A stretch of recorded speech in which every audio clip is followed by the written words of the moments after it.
প্রশাসন তো আমাদের নিয়ন্ত্রণে না। 16টি বছর আন্দোলন করে স্বৈরাচারী শেখ হাসিনাকে বিদায় করলাম। এনসিপি তারা আওয়ামী লীগ, ছাত্রলীগ, যুবলীগকে যোগদান করে তাদের দল বড় করছে। বিএনপির বিরুদ্ধে তারা ষড়যন্ত্র করছে, তারা রয়ের ফাঁদে পাড়া দিয়েছে। এই অন্তর্বর্তী সরকার শেখ হাসিনার, স্বৈরাচারী শেখ হাসিনার পথে হাঁটছে। শেখ হাসিনা কোন আদালত, কোন আইন, কোনো কিছুই মানত না।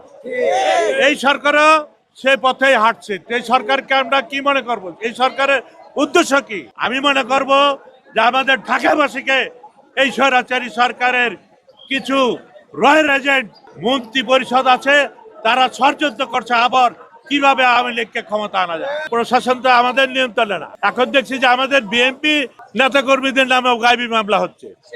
আমরা বুঝতে পারতেছি না যে এই স্বৈরাচারী সরকার যে বিদায় করলাম আমরা কি আবার সেই স্বৈরাচারী সরকার, অন্তর্বর্তী সরকার সেই পথে কি হাঁটছে নাকি? 16টি বছর আন্দোলন করে স্বৈরাচারী শেখ হাসিনাকে বিদায় করলাম। এই অন্তর্বর্তী সরকার কিছুদিন আগে স্বৈরাচারী আওয়ামী লীগকে নিবন্ধন বাতিল করে আওয়ামী লীগকে নিষিদ্ধ ঘোষণা করেছে। সেই আওয়ামী লীগকে কি দল করেছে তারা?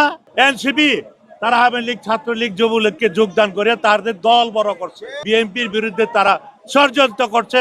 এটা আমি মনে করি তারা রয়ের ফাঁদে পাড়া দিয়েছে। জাতি যাকে ভোট দেয় তার বিপক্ষে তারা অবস্থান নিয়ে তারা তাদের দোসরদেরকে নির্বাচিত করেছে নির্বাচন কমিশন।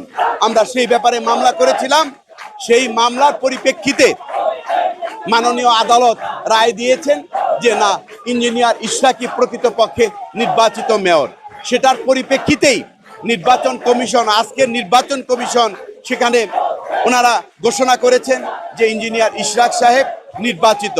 সেই ক্ষেত্রে আমরা মনে করি স্থানীয় সরকার মন্ত্রণালয়ের উচিত এখন ইঞ্জিনিয়ার ইশরাককে আগামী দিনের মেয়র হিসাবে দায়িত্ব পালনের জন্য যে শপথ করানো হয় সেই শপথটি করিয়ে তাকে ঢাকা দক্ষিণ সিটি কর্পোরেশনের জনগণের সেবার জন্য তাকে যদি শপথ পাঠ করিয়ে তার দায়িত্ব অর্পণ করা হয়, আমরা এটার জন্য এখানে আজকের এই আন্দোলনের কর্মসূচি।